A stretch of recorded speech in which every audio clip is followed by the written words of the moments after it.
real conversations, and some hard truths. Gangs, drugs, and guns. Giving a voice to those willing to sacrifice. We have stories that need to be told. We have lessons that need to be taught. Protect and serve. Welcome to The Quiet Professional. Hey everybody, welcome back. Today we are going to be talking about gangsters and the journalism that goes into reporting on their worldwide connections. For that, I have Kim Bolan here. Kim is a journalist with the Vancouver Sun who just returned from the other side of the world.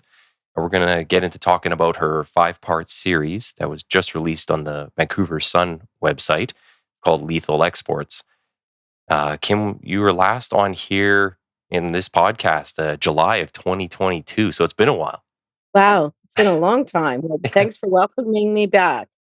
Yeah, no, I'm glad to have you back. Obviously, I keep up on some of the writings and pretty well known in the gangster reporting world. So, it's glad to get the authorities in here on this. So, we'll kind of launch into just talking about your trip and how some of that kind of came to. So, can you kind of let us in on how do you even organize a trip like this?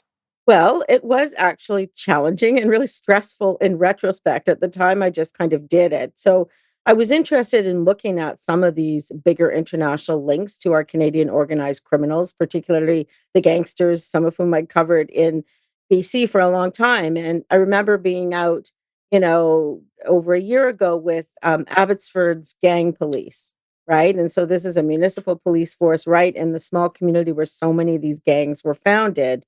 And we were just talking about it when I was doing a ride along with them.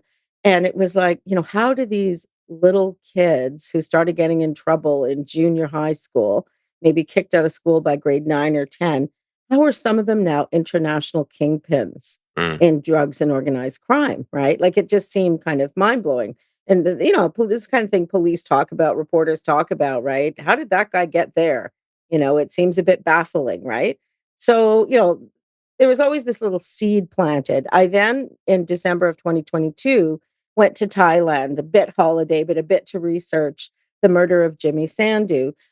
We grew up in BC, was a leader of the United Nations gang, got charged with a murder of a red scorpion. The charge got stayed.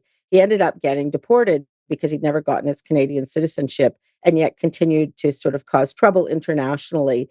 And I knew Jimmy. I'd covered his cases. I talked to him a few times.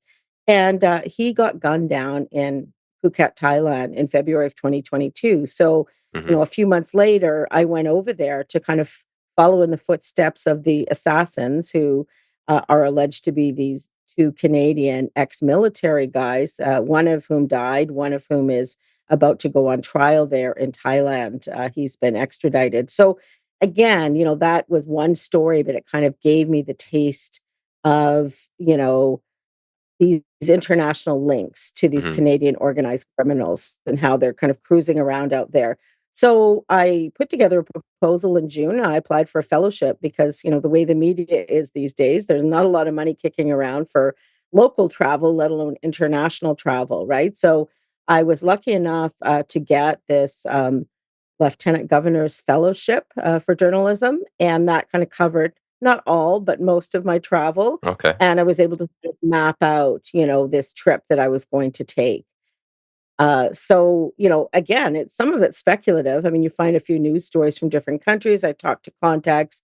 I really wanted to go to China, honestly, to find out how, this BC guy, Robert Schellenberg, ended up on death row. It's been a high profile case, but I was sort of told by contacts in policing, no, you can't really go to China right now. It will not work out for you, right? Especially with my mouth, no doubt, right? So I chose to go to Australia and New Zealand, Fiji, and Southeast Asia, Indonesia, back to Thailand and to Vietnam, because all these countries had significance to Canadian organized crime. Some of them are holed up there, if you will, Hmm. trying to avoid charges in Canada, and some of them are the destination countries for huge amounts of drugs that are being organized in part by transnational organized crime based in Canada or Canadians based overseas. So it was really really interesting. But yeah, I fortunately right around the time I was doing the fellowship, the CBSA made these record shipments of methamphetamine, and we're talking tons, right? 6 Yeah. tons overall, hidden, very professionally in, bottles of, that were purporting to be canola oil. There were some disguised, which everyone finds quite funny, as maple syrup. And they were all going out of the port of Vancouver for either Australia or New Zealand. So that was a pretty interesting angle for me to pursue. And, I understand in Canada, police don't say too much about ongoing investigations, but, we didn't find out, where do you think this is coming from? Who do you think is behind it, even in a general way? This is a record amount of drugs. It's coming from Canada, of all places, and going to Australia, right? So I felt like that gave me a hook and something really solid to investigate. And I kind of went from there. Fortunately, there was someone at that news conference back in June from the Australian Federal Police, so I got his business card, and I, Hmm. followed up with him when I knew I was going to be heading down there, and he helped me make some context.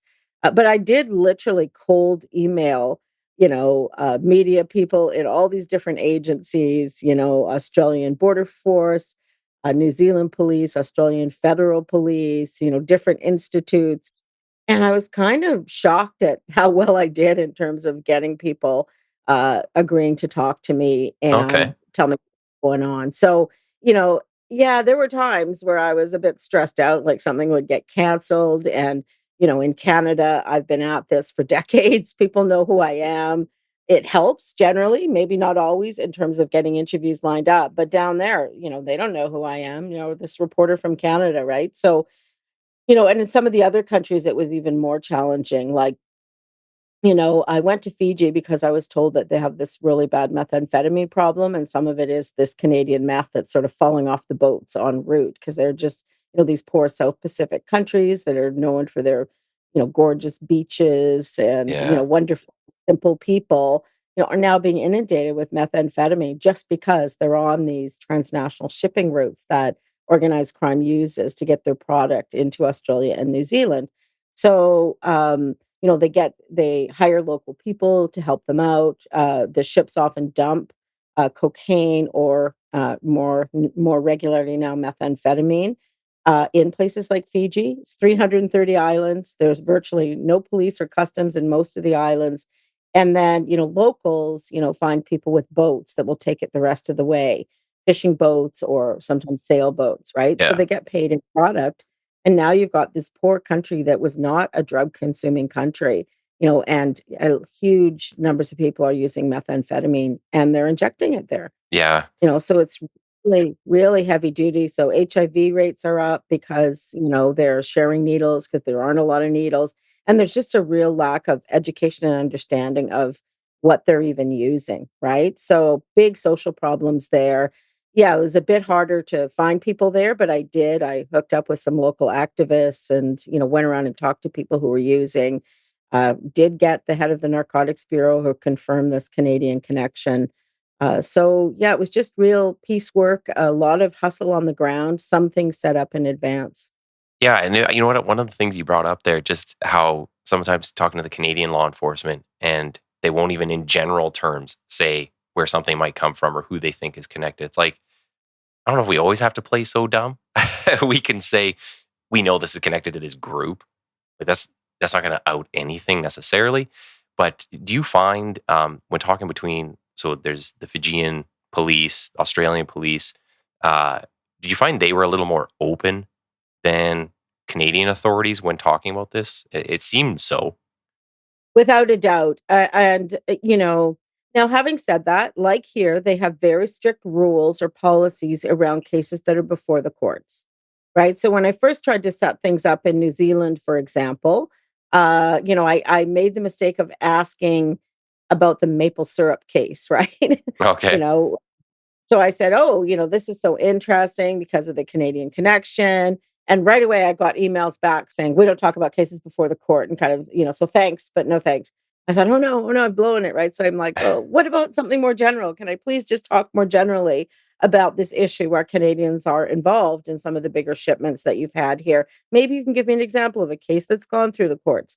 So they do have those rules. Having said that, I felt like they were really welcoming and happy to talk about the broader issues. Hmm. And they also were happy to talk about cases that had been completed and also some guys that haven't actually been charged yet. I think my second day story is on a very colorful character who grew up in the Fraser Valley here in Abbotsford, named Kamla Wong. And I've been tracking this guy for more than 15 years. And I learned from Australian Federal Police on the record that he is essentially the right-hand man of the head of Sam Gore. Sam Gore is a huge, criminal network headed by a Canadian named Se Lop. And Se Lop grew up in Toronto, but he's mostly been living overseas. And when he was finally arrested a few years ago, I don't think Canadians really knew who he was. Journalists did their best, but couldn't really track him, because he didn't have a big presence in Canada. Kamla Wong's quite different. Mm. He had a restaurant outside of Vancouver in Abbotsford. All the gangs used to meet there. He was very closely connected to the United Nations gang, but never quite a member. And I talked to police way back then who told me this guy's operating at a higher level, Yeah. much higher level. But then I go on this trip and I get sort of told on the record in interviews that he's the right hand man of Say Lop. So I can place him in this, arguably the most successful methamphetamine producing criminal organization in the world. They call Say Lop the Asian El Chapo Hmm. because of the amount of money Sam Gore made at its peak, between 8 billion and 17 billion dollars a year. He's now awaiting trial in Australia. But his, BC right hand man is cruising around, always seems to get out of any trouble legally that he lands in. Yeah. Well, and I find it interesting, just like, you can say things in generalities, but I don't get why police don't partner with some people more often, because we can't do everything on our own. Journalists are certainly not subject to the same rules that we are when it comes to like intelligence. You can go out and ask any question you want. If I go out and ask somebody something, and I'm an authority figure. Right. Sometimes you got to charter caution or caution people, in case it's used as evidence. So it's just, you can see there's like a chance for a partnership, or at least some information sharing there. Um, did you find, so the Fijian one, I thought was kind of crazy how they got like 300 islands. They don't have enough police to Mhm. check on all these. So all these islands just kind of go untouched. Does it seem like it's just a big free for all over there? It does seem like that, and, while we need to do more here to crack down on the problems at our end, you just see these places like Fiji and, Papua New Guinea and other South Pacific islands. They just don't have the infrastructure or the resources to really tackle this. Now, the Australians and, the New Zealand police do what they can in that area, even though it's quite a distance, right? You fly from Australia to Auckland, it's like 3.5 hours. Then you fly to Fiji, it's another 4 hours. Mm, So it's not like these places are, a hop, skip, and a jump, right? But the Australians in particular kind of maintain, presence in the region, and that's welcomed. It's not like those countries, maybe a different attitude in Canada when people find out DEA is up here or whatever, yeah. right? Yeah. They're happy to have the help and the support. And in fact, when I went to meet the head of the Fijian Narcotics Bureau, I there was an Australian federal police person there and someone from, the Australia Criminal Intelligence Commission, just coincidentally kind of sharing space, right? So they work hand in hand, but that still doesn't give you the physical, numbers on the ground of officers, to really get out and do something about this. And then you don't have the infrastructure within the criminal justice system anyway, right? Mm, There's also some corruption there. I think the people I met were solid people, but excuse me, you do hear about corruption. The United Nations Office on Drugs and Crime is very concerned about that in the region. And, yeah, it was really eye-opening to go there, but I also felt like they were learning information from me, right? So, it's like policing, like when you're able to go out and network and talk to people, you learn so much more, but you're also kind of sharing what's going on at the Canadian Yeah. end too. So it was a really great exchange. And after I left Fiji, just in the last 2 weeks, because I said in my story that people believe that some of the meth is being stockpiled there. Mhm. Like there's a glut in Australia and New Zealand. They want to keep the prices high. They have the private sea can. Yeah, Yeah. everywhere, right? So anyway, within the last 2 weeks, they found 4 tons of meth in a couple of houses under construction in the resort town of Nadi. They've never had those kind of seizures before. So the good news about that is it's really putting it on the agenda nationally there. Even my story done in Canada was being circulated in Fiji because the people on the ground are trying to get help with, the addiction issues, the HIV issues, and there's no help available, right? So now they're in a way happy that there've been these record seizures because it shows the extent of the problem and the government will have to take action. When you were with the Australian authorities or any of the other ones, I guess, did they offer any opinions, maybe kind of off the record about Canadian authorities or the Canadian government and like, maybe they're failing to crack down on things coming through the port? Because when I look at it, it's like if we put a stamp of approval on something, like it's gone through Canada and we're saying this is okay to go out or come into our country even, but we're shipping it out somewhere. That has like a level of expectation that comes with it, saying it went through Canada. Um, Maybe not everything gets checked, but I just feel like, if we're doing that, it kind of hurts our brand, our reputation.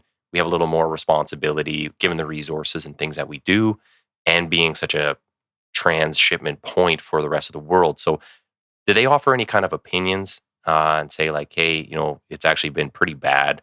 I don't know, dealing with Canadian authorities or the government. No, they will not say stuff like that on the record. I mean, they're very savvy. They understand what's going on up here. And also they do have really good partnerships with both the RCMP and with the CBSA, particularly the CBSA. I mean, the CBSA figured out that some of these transshipments of methamphetamine, that were hidden as other things were suspect. And so they basically, were the ones that led to the interception. So then Australia is very grateful for that, right? Yeah, Well, now they do understand that there are legislative differences because that's a big part of it, as I'm sure you know, and I'm sure you've talked about on the podcast before.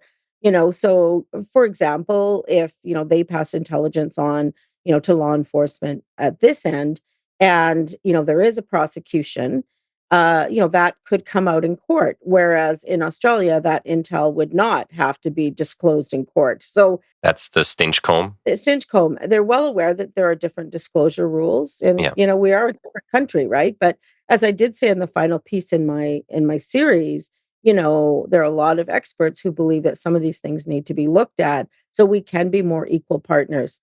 I think that they're happy. They know, they're happy to work with the Canadians, but I think they're well aware that there are a lot of prosecutions at this end of the highest level, and that's something that I tried to also point out. And there are reasons for that. But, that's something I think Canadians need to address, right? So I did hear from one person, not directly in policing, that, for example, when Say Lop, the leader of Sam Gore, was arrested in the Netherlands, he was en yeah, route back to Canada, right? And there was some concern or some rumblings that if he, managed to get to Canada, which he was trying to do through the courts there, they'd never get him, yeah. right? So there is a belief or understanding that maybe Canadian courts, uh, don't necessarily side with law enforcement on some of these bigger cases, right? I mean, Yeah. I mentioned Kamala Wong, Say Lop's right hand man, and he was a fugitive for over 10 years on serious drug smuggling charges in Canada, and he was finally arrested in 2021 in Taiwan.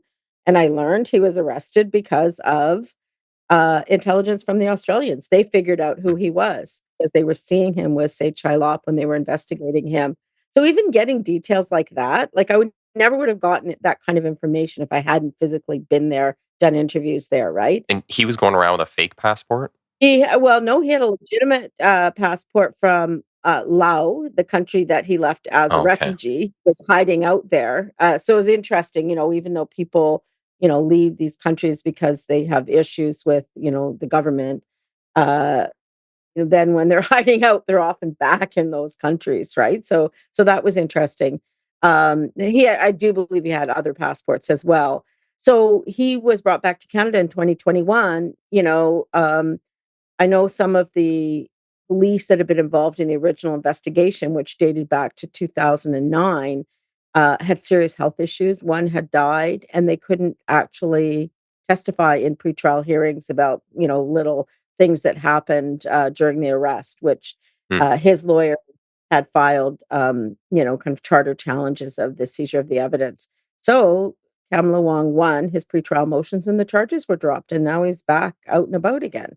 Right? So that kind of thing is well known amongst law enforcement that that kind of thing happens in Canadian courts with, fairly regularly, right? Mhm. Um, but on the record, they just rave about their partnerships with people here. I mean, we don't have that many people stationed in the Pacific region, and, I spoke to, this he's also a Canadian, Jeremy Douglas, is with the United Nations Office on Drugs and Crime, and he said that there should be more Canadians in this region due to the amount of trade, and with all the legitimate trade comes the illegitimate trade, Yeah. right? So a lot of people would like to see more liaison officers stationed throughout the Pacific region to help tackle organized crime. Well, I think that's one thing that helps, say, the Americans is they'll station people everywhere, and they've got a lot of them, and that's how you actually get to know these regions and who the players are. You have to have people on the ground involved in the local ongoings, I guess. And one of the points you brought up was Sechai Law. Like, so I had heard that when he was arrested over in Netherlands, yeah, the same kind of along the same lines. They didn't want him to get back to Canada because it's actually hard to extradite from here. Now, I don't know anything about extradition, but I've heard that on a number of fronts, even partner agencies that we've dealt with, that extraditing from Canada, especially if it's a Canadian citizen, is much harder than trying to get them out of places like maybe anywhere else in the world. So sometimes they want to pick people off in these other nations, and then they can kind of you know go around Canada if they have to, which was pretty interesting point with say Chilop. So that might even be why a lot of people here didn't necessarily hear about it. Right. I don't think it was reported on very extensively. So one of the things I was going to ask about was what was kind of like the most shocking or striking points from your trip? Uh, I mean, there was a lot. There's a lot that you have in there that was like pretty eye opening. Um, but for yourself, like what are you? You've been doing this for a lot of years. So what kind of struck you the most?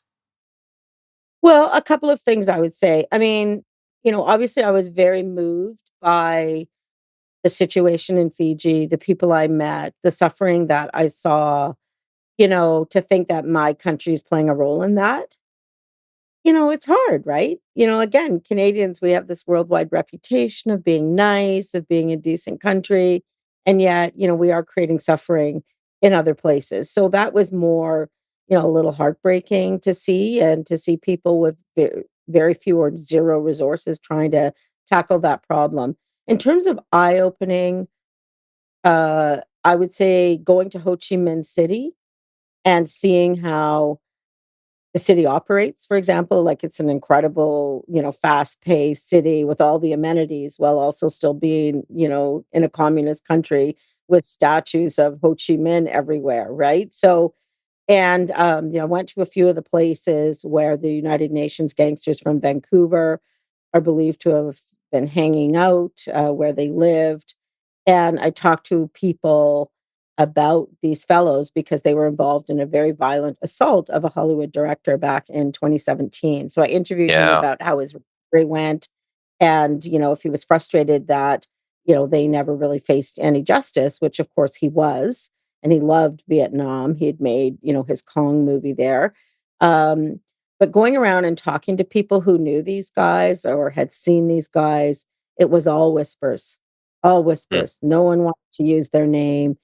So that was, you could just see how easy it is for people to go there and build a different life, right? And basically be completely unaccountable and be able to launder their money.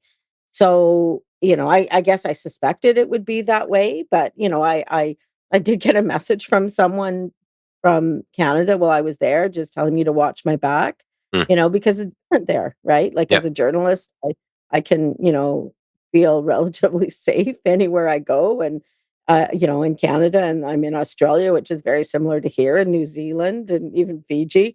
And then suddenly you're in a place where people are saying something could happen to you and no one would know or care. Mm. So watch out. These guys are not happy um that you're asking questions, essentially, right? So, I suspected it might be that way, but um it was still really interesting. And I also, of course, I love Thailand. I've now been there twice in a year, and trying to dig more into the case there. I was able to confirm in more detail the link between Robert Schellenberg on death row in China, BC guy, and Kamla Wong, and how that whole operation unfolded that landed him potentially, you know, uh, executed. Yeah. So that was shocking and interesting. Um, to be able to get more detail. And, likewise, another, protege of Kamla from BC who's serving a life sentence in Thailand. I was sort of able to make the connection between that BC guy and Robert Schellenberg.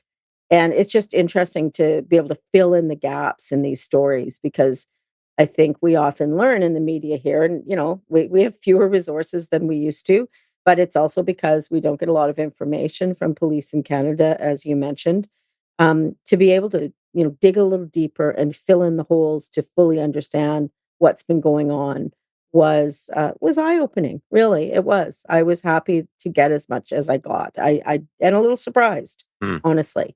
Well, in one point, yeah. So it's interesting how you can put pressure on people, just you by yourself, and you're getting these messages saying, "Hey, stop asking questions."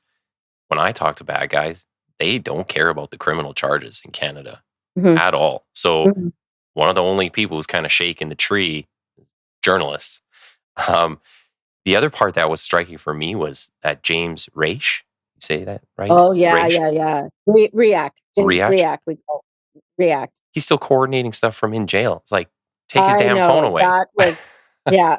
Well, but I mean, that's sort of, I wanted to go and see him, but, to do that, I would have had to do a court application. I was basically told it wouldn't be successful and it would take a lot of time. So I thought, okay, Mm. and I get this intelligence from the Australians, and that was another thing. Like they knew, okay, she covers organized crime in Canada, and they're literally giving me names and details of Canadian organized criminals, that they have intelligence on at the highest levels. And that was really, I really appreciated that. But the React thing was fascinating. They had done this incredible investigation in Australia. It's called Operation Ironside, with the FBI, and it's interesting because, if you go back, the genesis of the investigation was a void in the encrypted communications market. Yeah. The void was created because the Vancouver companies that were supplying devices to the underworld got arrested in the United States. Again, not in Canada. The first one was Phantom Secure, which is, of course, very well known because, that is one of the criminals that Cameron Ortiz, reached out to Hmm. offer up information. So that was a Vancouver company. But Phantom Secure had 14,000 phones in Australia circulating amongst the bikies, as they call the bikers down there. Both the Comancheros and the Hells Angels, murders were being arranged on those phones. It was crazy, right? So they were happy when he got indicted in the United States, where he's currently serving a sentence, but he's almost finished. And then there was another one, Sky ECC, also started by a Vancouver guy and also implicated in this big case this week. So what the Australians and the FBI did, and I'm sure you've heard of this case, is, they developed an app called Anom, Hmm. and they had an insider who they were working with, kind of an agent, and, they took advantage of that void, and they circulated these phones, these Anom, the Anom app and devices to organized criminals everywhere, and for 2 years, the police listened to all of their messages. Hmm. Decrypted. It was just like so much intelligence, right? So, hundreds of charges ended up getting laid, but there was also beyond the charges just all kinds of intelligence, like the information about Riak, presumably using one of these devices or this app while he's sitting in jail in Manila. So they were concerned because, the drug shipments he was arranging were going to Australia from Canada. So he's been very involved. What was also interesting is that while he himself was once an independent soldier and later part of the Wolf Pack, gang coalition, Yeah. very close ties to the Hells Angels. He's been working with the United Nations gang, which is largely based in Vietnam right now. So, basically completely betraying his own gang and, his best buddies back here in Canada. Because, it's pretty shocking because you've got 3 United Nations gangsters currently in jail for being part of a murder plot, where Riak was one of the targets, that famous Kelowna shooting in 2011 that left Red Scorpion John Bacon dead, Hmm. Larry Amaro of the Hells Angels seriously wounded, a young woman who was with them paralyzed, another young woman injured, and Riak managed to escape that vehicle.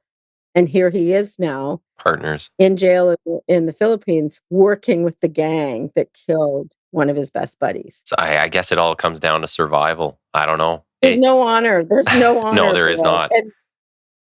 and, that you asked me about what was, surprising to me. The other thing they learned from that major investigation and ongoing intelligence that they shared with me, just is how, these guys who, at the street level, the mid-level, pretend to be at war with other gangs. At the top level, they're all working together, all of them.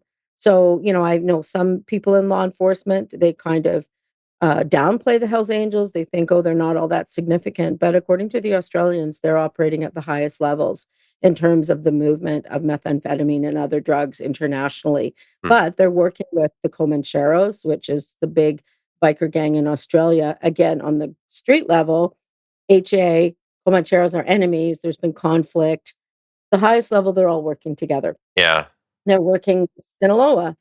They're working with Sam Gore. They're working with Middle Eastern organized crime. So, they're all just entrepreneurs when it comes right down to it, who are willing to do anything to make the maximum profits, which they're doing. But meanwhile, you have all these much younger guys, which you see, which I see, who are, they've got their tattoo for their gang and they're willing to go and kill someone for nothing, right? If they knew how used they are, Hmm. if they knew that at the top, these guys are pocketing billions of dollars and while they're, getting arrested or getting killed. Yeah, they're dispensable. They're totally dispensable, right? And, so I tried to write that because I thought that was an important message for younger gangsters who think there's some level of loyalty to understand. The well, and you brought up a good point where you're talking about where people are arrested, and that was one of the things I kind of picked out of the articles was very few people get arrested in Canada. So we already talked about Chai Lop, the cell phone guy. He's in the U.S. Yeah, both the cell phone companies, the US went after them. Yeah, So Phantom Secure, and I wrote about him before we knew about the Cameron Ortiz stuff. When he first got I dug into him, I went to his accountant, I dug up all his real estate records here. And, police knew about him here. They totally knew about him, but, they know they can't build a case here that will be successful in getting charges laid or getting convictions, right? So that's the biggest problem, though, and that's why a lot of places are avoiding dealing with, I guess, Canadian authorities to an extent, is they don't see the results here. And I think we have to have a serious conversation in law enforcement about why is that. And right. that's kind of why I asked, like, what do the Australians and stuff say about us? I mean, everyone's going to say nice things on the surface, but maybe they're like, you know what? We don't see on the back end, the follow through with charges. We're not catching people there. We have to wait till they go to this country or some other place, or Mhm. we'll partner with a third nation and we'll get them in some other place. So I think there needs to be kind of a lot of reform. There needs to be legal reform. There also needs to be some change in the way law enforcement goes after these people. Maybe some more aggressive, uh, maybe more aggression on the part of the crowns when going after them. Um, so when one of the things too I wanted to kind of get into was just talking about kind of the tiers of these criminal organizations, Mm. and you brought it up a little bit. So talking about the bikers, one thing that I've noticed here with the job that we do is so you have the Hells Angels. They got a whole bunch of chapters. The chapters can kind of run their own shows independently, but they all kind of feed into the bigger, greater mother chapter. Um, but out of those, say you have 20 people in a group, maybe one, maybe two are like a person of significance that has pulls some Right. real weight, can call shots on whatever it is. Uh, but at the end of the day, someone supplies them, and we generally see them used as muscle. So there's someone above them. So that's talking like triads, cartels. But you're saying in Australia, the bikers are kind of one of the bigger ones there? Or do you think they're still Well, kind of the tier two? I guess I don't know what we would call them to rank them, but yeah.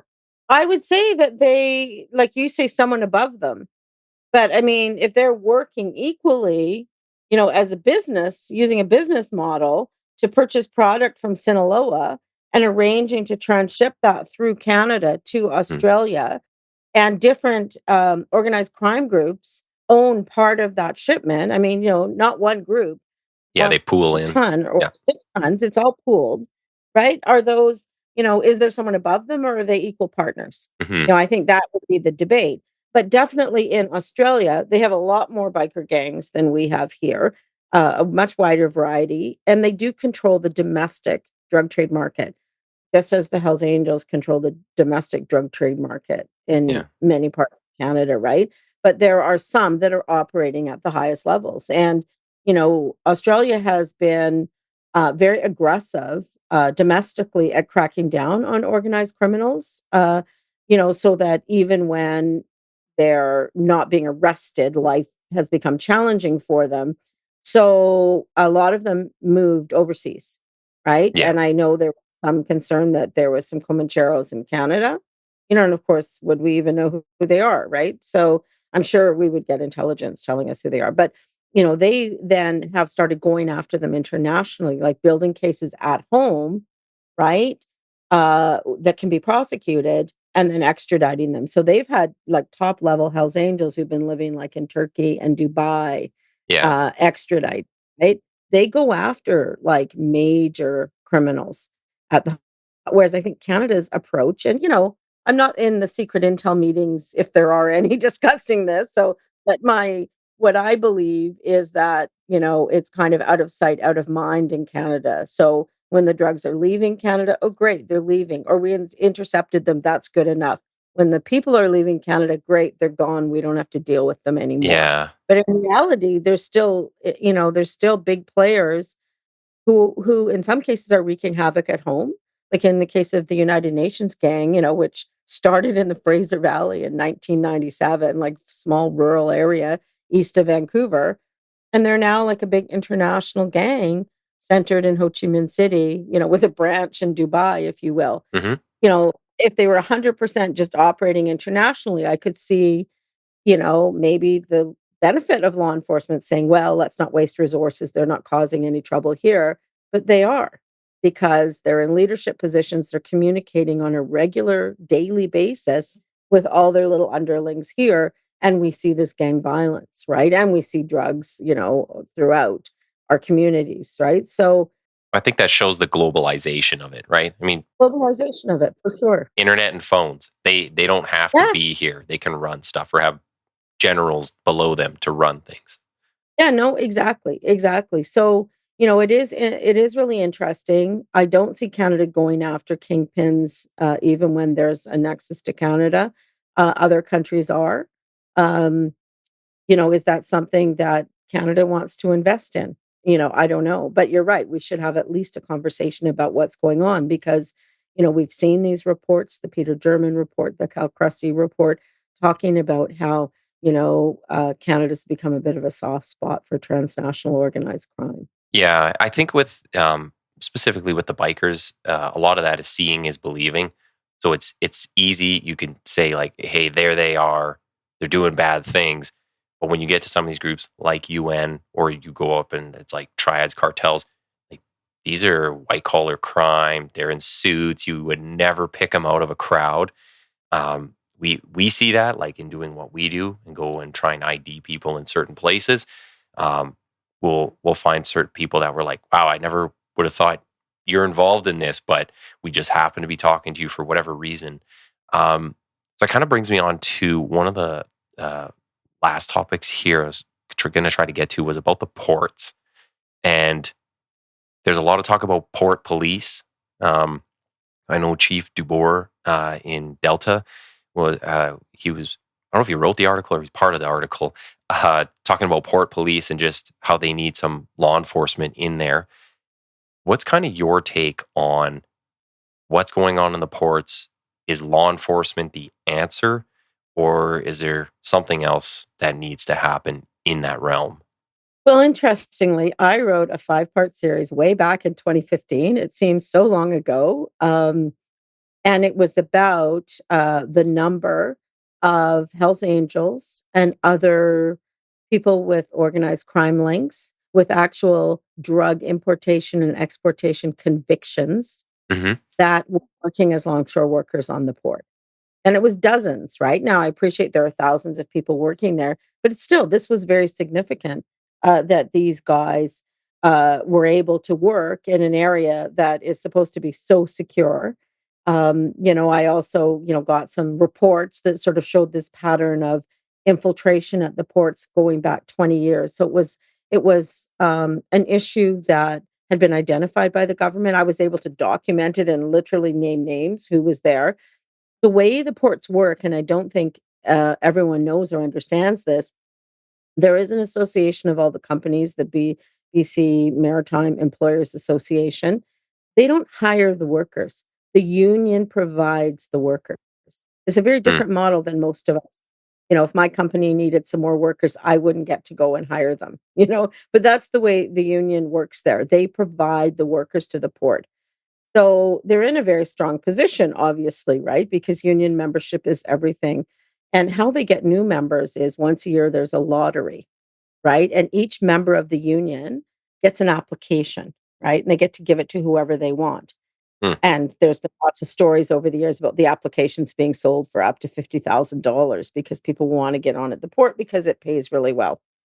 So Hells Angels tend to give their applications to other Hells Angels. Yeah. And then there is a lottery where, they literally are supposed to pick the successful applications out of a hat.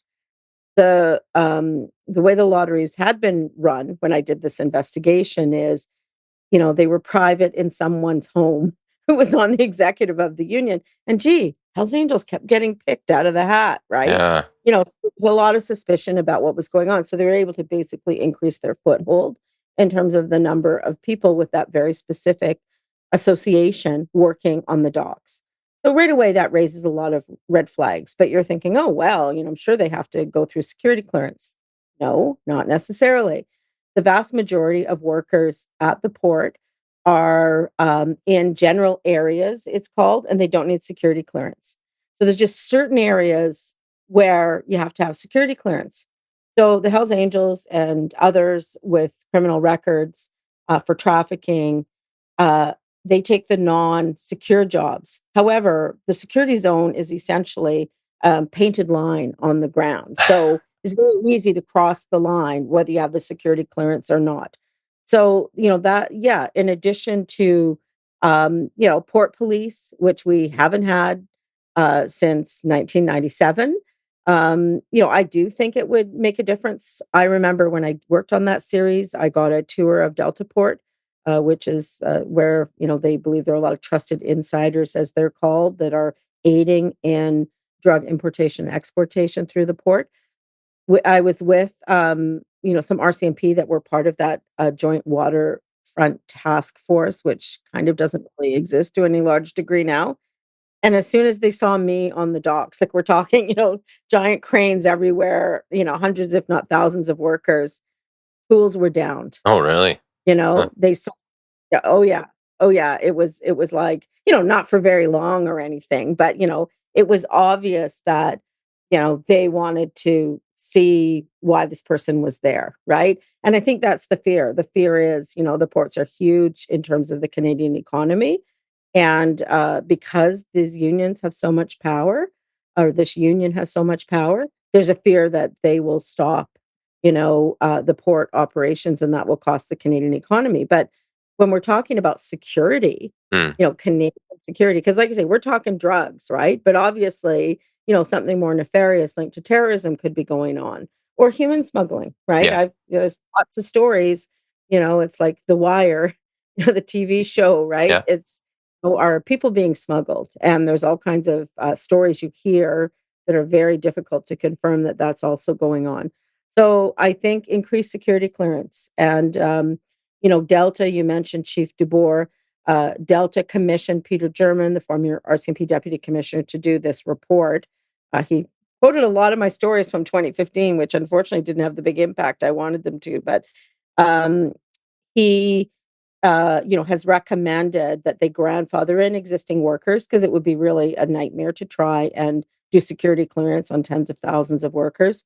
But that all new employees, all new hires have to go through security clearance. Yeah. I mean, it's a no-brainer, right? So that would be another important step. Um, so yeah, port police. I don't get why we're the only port on the west coast of North America with no port police. Yeah, I think it's crazy, but I also wonder too just what effect the police service would have, just because as we were talking, like police haven't made a lot of arrests in Canada when it comes to these massive shipments coming through and the people involved. So just throwing bodies at it might not be the answer. I think a lot could go into technology, looking Right. into, just being able to process these canisters faster. I'm sure someone out there, private sector, could come up with some ideas and make some money off of it. Right. Um, there's also got to be some legal reform. Um, but the other part too was with the legal reform, and you had a part on this with the chemists in your story. Right. Um, for us, I think a lot of the time we think just, oh, let's just put another law in place. And that doesn't really work, especially when you're talking about the chemicals, the precursors, because they have chemists, these really smart people who work with these criminal groups. They just come up with a new chemical. So it's a lot of playing Mhm. whack a mole when we're trying to legislate our way out of things necessarily. So I just see it as like this has to be a really holistic solution. Totally Everybody's agree. really got to have a Yeah. part in this.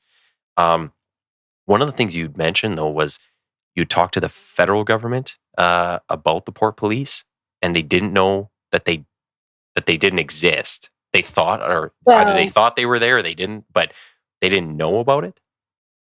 this was to put it in context, it was a quote from the Delta Mayor, George Harvey.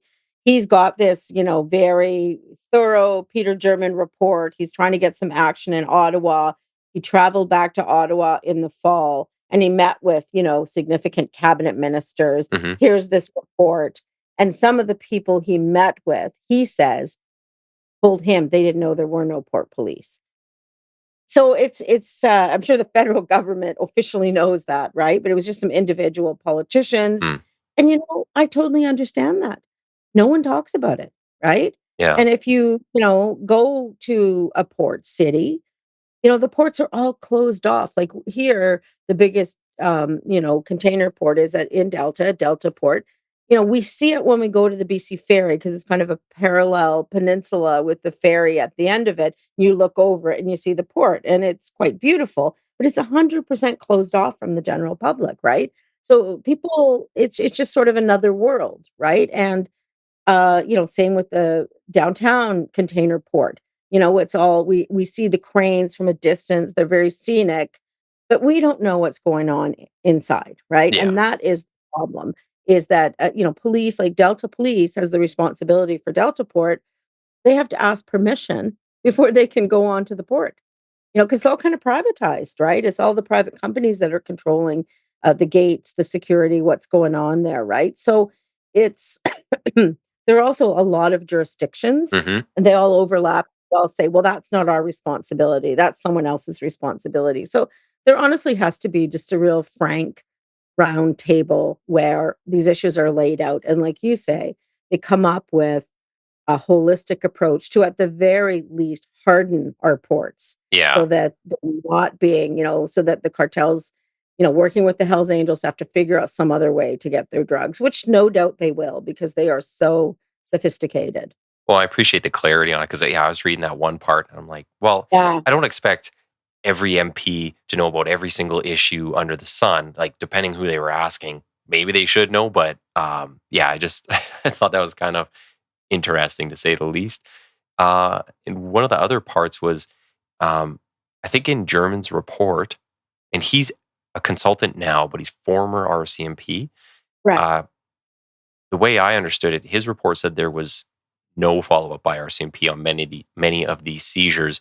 But when you ask the RCMP, they say they're following up on every single one, which is an answer I would expect. But is there any sense of how many they actually follow up on?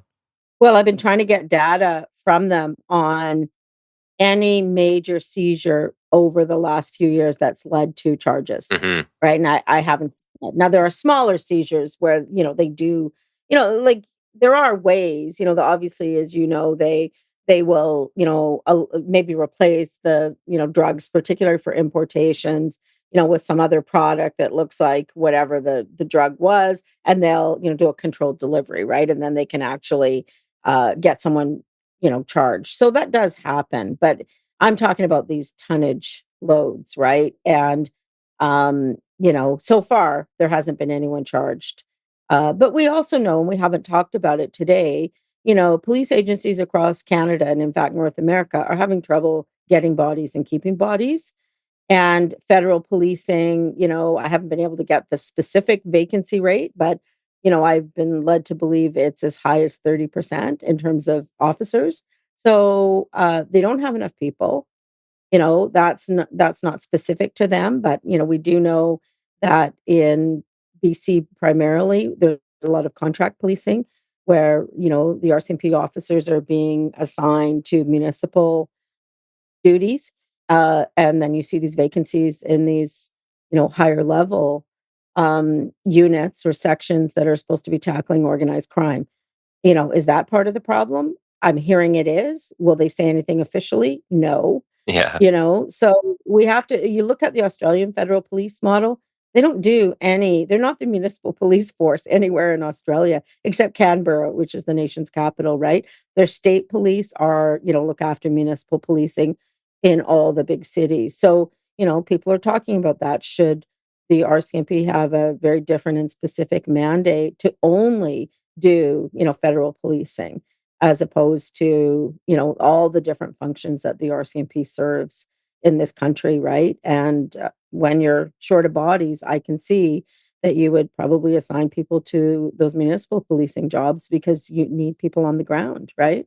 Yeah, you kind of read my mind because I'm thinking of the article, and I got to go find this thing again. But it's and I just had the NPF on, and then I had Gary Clement on, and he kind of gave the opposite opinion of what the NPF was saying. So they're saying we can do it all, and we can be in municipal policing.